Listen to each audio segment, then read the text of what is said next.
Good morning, Idol Mark. Good morning din sa ating pong mga tagapakinig. Opo, bago po tayo mapunta dito po sa inaasahan po natin sa State of the Nation Address, nito lamang pong week ay naglabas po ng desisyon ang Korte Suprema patungkol po dito sa pagdinig kung constitutional ba o unconstitutional. Ito pong impeachment complaint na inihain po sa mababang kapulungan kung nasunod ba yung proseso. Paki-explain naman po, Attorney Edward, kasi marami po ang marami naman nagiging expert sa online na Attorney Edward. Pero ano ba talaga ang sinasabi po ng ating batas when it comes into ito pong final arbitrary natin, itong Korte Suprema sa pagdinig sa mga itong usapin? Alam mo kasi medyo mahaba din yung decision Napagod nga akong basahin. 97 pages. 97 pages, ano. Opo. But seriously, kasi ang proseso kasi hindi ba sa pagsampa ng impeachment complaint, may paraan para ikaw ay baka pagsampa ng complaint. Pwedeng yan ay galing sa isang mamamayan o galing sa isang kongresista o miyembro ng Kamara o yung Kamara mismo, basta may bilang sila. O pagkatapos niya, di ba may articles of impeachment? O yung articles of impeachment, sinasabit yan sa Senado. O ang sabi ng Korte Suprema, itong articles of impeachment ay void. So walang bisa. O bakit siya walang bisa? Kasi lumabas siya doon sa 1 year kumbaga period. Kasi alam mo, isang beses ka lang pwedeng magsampa ng complaint sa loob ng 1 taon. Ngayon, pwedeng 5 yan, pwedeng 6. Basta sa loob ng 1 taon, kapag walang nangyari doon sa complaint na yon, mag-aantay ka ng next year uli. Bali dito sa kaso na ito, 4 ang isinampa. May unang 3 noong 2024 at yung pang-4 noong 2025. Dahil yung 3 hindi nila naasikaso, ang sabi ng Korte Suprema, parang na-dismiss na yan. Ngayon kung na-dismiss yan, di dapat nag-antay kayo ng 1 taon uli. Hindi ba? Di yung 4th na-violate niya na yung 1 year bar rule. So, ibig sabihin, long and short of it, yung articles of impeachment walang bisa. Pangalawa, wala din daw yung bisa dahil hindi daw nabigyan ng pagkakataon na ma-notify at mabigyan ng kopya si Vice President Sara. So therefore, may violation sa karapatan niya to due process. So ngayon, ang point lang, dahil articles of impeachment ay void, ibig sabihin, yung isinumite sa Senado ay walang kwenta, hindi ba? Walang bisa dahil void nga. O di ko walang bisa yan, sabi ng Korte Suprema, hindi naka-acquire ng jurisdiction ang Senado. Di kung wala silang jurisdiction, ibig sabihin, hindi sila pwedeng mag-constitute as an impeachment court. So kung itong kaso na ito ay magiging susundin, ibig sabihin na pwedeng ituloy itong impeachment na ito. Mag-antay na lang sila sa February 6, 2026 para magsampala uli ng complaint sa Kongreso. Pero meron pong indikasyon na ang Senado attorneys parang pipilitin pa rin na mag-convene at sinasabi ng mga ilang senator judges, yung mga kasi nanumpa na, sinasabi nila na tawag dito ang makakapag-desisyon yan kung i-dismiss ba o hindi, yung impeachment court lang. So paano ito? Baka magkaroon tayo ng constitutional crisis dito, hindi naman kaya, attorney? Actually, hindi naman constitutional crisis. Ang mangyayari lang, hindi nila susundin yung sinabi ng Korte Suprema. O pag hindi nila sinunod yung sinabi ng Korte Suprema, di masasite in contempt sila. Okay, so hindi yan dapat itutuloy na. Okay, so ang mananaig dito is the final arbitrary. Ang Supreme Court kasi siya ang final arbiter. Ang trabaho kasi ng Supreme Court, mag-settle ng mga justiciable controversy. Ito may controversy. So, dinesisyonan niya at siya ang dapat may pinal na boses dahil yan ang trabaho niya, mag-interpret, mag-settle ng mga legal issue. Pero sa whole process, attorney, sa inyong pananaw, wala naman ditong na-violate ang panghimasok, for example, ng Korte Suprema? pinaliwanagan ng Korte Suprema na ang usapin ng impeachment ay constitutional provision. So, therefore, meron silang karapatan na silipin ito kung merong isang kontrobersiya or legal issue, which in this case nga, kung valid ba yung articles of impeachment. Yun yung una. At pangalawa, ang Korte Suprema bilang judikatura, no, pwede trabaho nilang tingnan kung merong grave abuse of discretion o yung pag-aabuso doon sa exercise ng discretion o kung may jurisdiction ba itong Senado na i-entertain itong impeachment. So, sinabi na ng Korte Suprema na meron silang karapatan na tignan ito. Okay, pero mayroon pa bang time dito ang HOR na mag-apela sa desisyon na ito ng Korte Suprema? Oo, kasi within 15 days from receipt of the decision, pwede sila mag-file ng motion for reconsideration. Although sa tingin ko, wala namang mangyayari din dyan dahil birang-bira naman na ang MRI pinagbibigyan. Maliban na lamang kung may ibang ihip ng hangin dahil siyempre, ang daming pressure dito sa Korte Suprema, maraming nagagalit. Yeah, at mukhang iba ang tono rin ng mababang kapulungan, lalo yung may tagapagsalita sila ngayon. Iba ang ang tono nila pagdating sa desisyon na ito ng Korte Suprema. Kasi alam mo naman, politika at masyadong mainit ang taong bayan din kasi. Mula nung nagkaroon ng social media, lahat may opinion. So, ganyan talaga ang nangyayari. Hindi ba? Siyempre, maraming mali dun. Kailangan mabigyan natin ng kaalaman ng taong bayan kung paano tingnan. Apo, sige, mapunta po tayo dito po sa inaasahan po nating State of the Nation address mamayang hapon. Sa mga nagdaan, parang isa at kalahating oras yung pinakamatagal hindi pa nagdalawang oras yung Pangulong Bongbong Marcos sa tatlo niyang State of the Nation address. Ngayong apat, marami ang usapin na naman. At eto nga, ang panibago, yung hagupit ng bagyong Emong at yung habagat. Sa palagay po ninyo, ano bang inaasahan na magiging sentro po ngayon ng State of the Nation address ng Pangulong Marcos?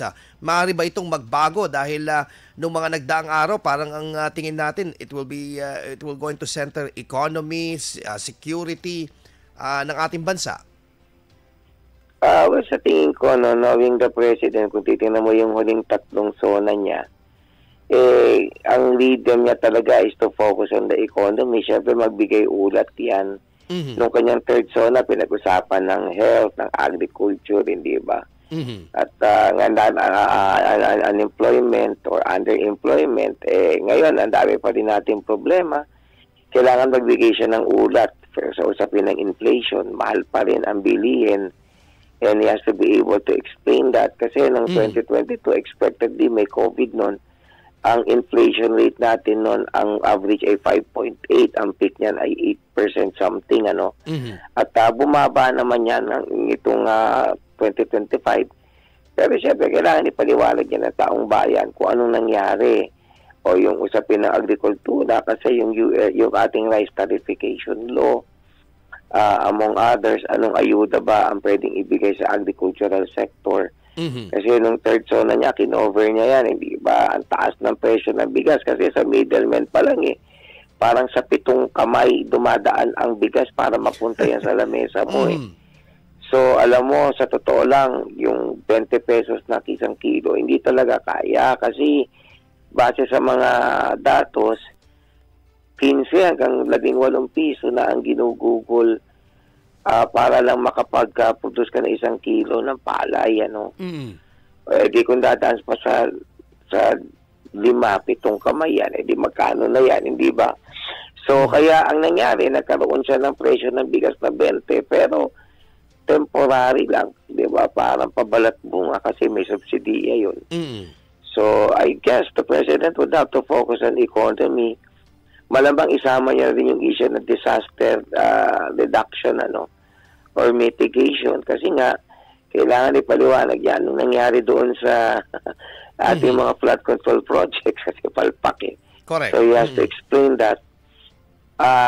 Ang hindi ko lang sigurado if ever he would explain this, sa politika, no? Kasi inaasahan ng taong bayan magsalita siya tungkol dito sa impeachment ni Sara Mm.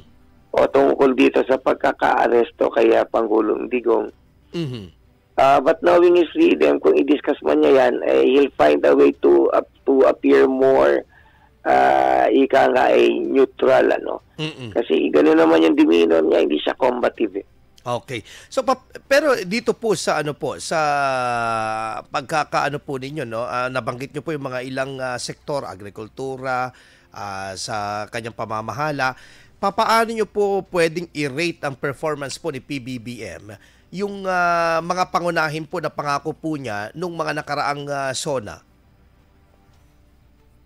Hindi masyadong mataas, hindi ba? Dahil siyempre, ayoko rin naman sabing bagsak, di ba? Kasi kawawa din naman yung tao. Ano? Nakita mo naman may mga improvement din naman. Kaya lang ang problema, marami kasi siyang ginawa na medyo optics, hindi talaga natugunan yung mga problema sa ekonomiya. Halimbawa, yung pagbigay ng ayuda o yung tupad, di ba? Daming tawag dyan. Dole out yun eh. Hindi naman ibig sabihin doon gumanda yung ekonomiya talaga. Hindi ba? Correct. Yung presyo ng bigas na ginawang 20, pero hindi naman totoong 20 yun dahil may subsidiya. So, yun yung mga ganong problema na sana mas may paliwanag diyang maigi.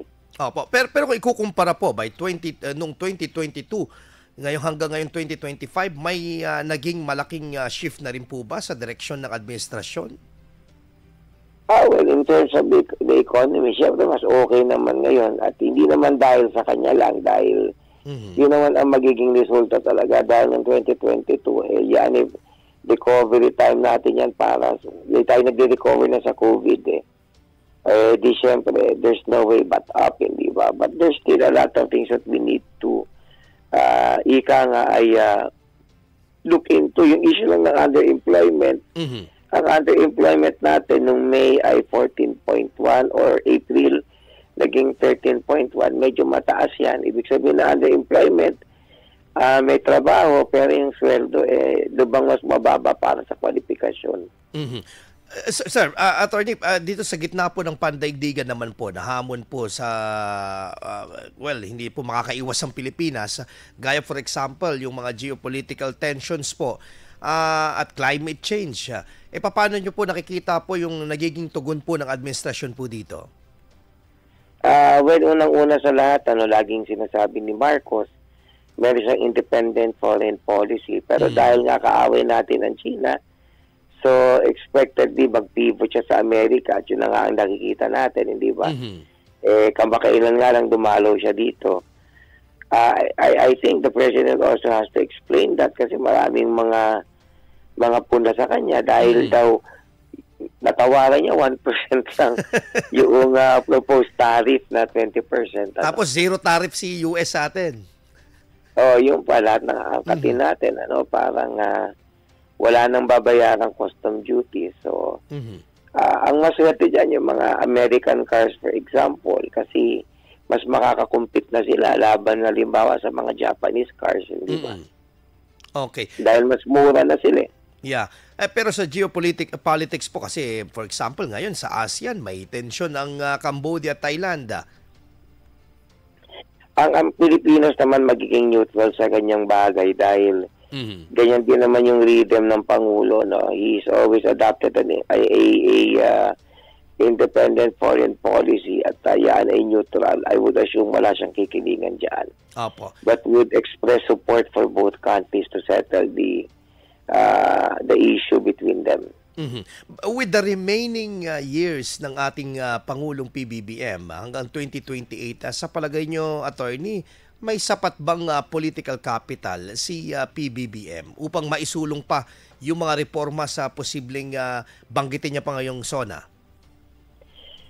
Siyempre, pwede pa naman. Kaya lang papasok na siya doon sa tinatawag na lame duck phase.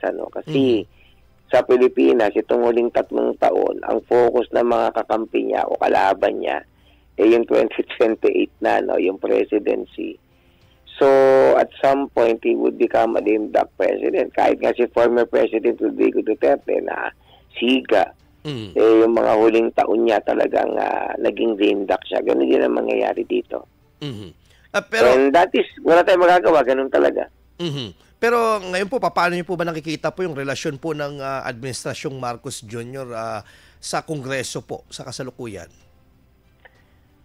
Well, as a general rule, hawak naman lagi ng Pangulo ang Kongreso, yung mababa at mataas na kapulungan. Kaya lang, pagpapasok ka na sa lame duck phase, medyo may kakawala na dyan kasi feeling nila hindi na ganun ang kalakas ang kapit mo. Ganun talaga.